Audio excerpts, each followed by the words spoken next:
guys, welcome back to QBT. A-level content, I know. We're doing A-level content now. We're talking about EMF, which is an abbreviation for electromotive force, but it's not a force. I don't know why they call it force, because really what it is a measure of how much work is done on a charged particle when it passes through a component within a circuit, right?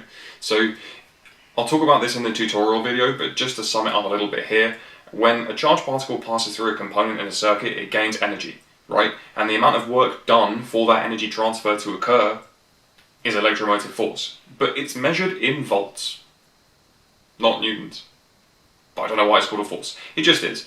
And there's an equation that goes with it, and our knowledge of EMF is actually quite important when we start moving on to other concepts like Kirchhoff's law, Kirchhoff's second law in particular, but we'll talk about that in another video. For now, why don't you check out the tutorial video on EMF, and it will help you understand it a little bit better. Okay, let's discuss EMF a bit further and see if we can use our knowledge to answer the following questions. And the first question is to define EMF.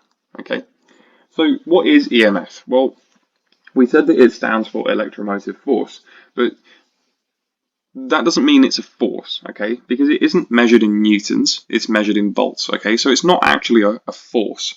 What it is it's a way to describe when work is done on a charged particle, okay? So effectively what's happening is, as charged particles are flowing through different components of a circuit, like a cell or a battery or a power pack, they are gaining energy.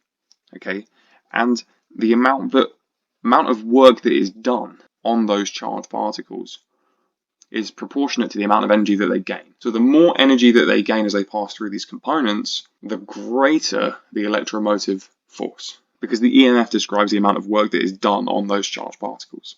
So that's what EMF is, and it's measured in volts, okay, not newtons. So let's see if we can use that knowledge and our equation that we talked about before, where EMF is equal to the energy transfer divided by charge, to calculate this question. So it says that 7 amps of current flows across a circuit in 20 seconds, assuming the energy transferred is 280 watts, then find the EMF.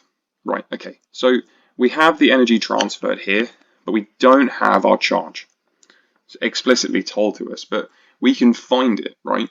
Because we have current and we have time. We have current and we have time.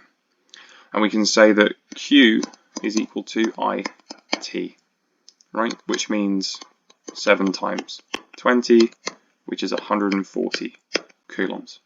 And then we simply substitute our values in, and we say that EMF is equal to 280 divided by 140, which equals 2 volts. And that's how we use our understanding of EMF to calculate the following problem. Okay, so hopefully EMF makes a bit more sense now. But yeah, it's a very important concept to understand in general circuitry, right? So I would suggest that you get to grips with it. But in the meantime, please like and subscribe. Check out the videos in the description. They're linked below, other stuff in our Lecky series. Yeah.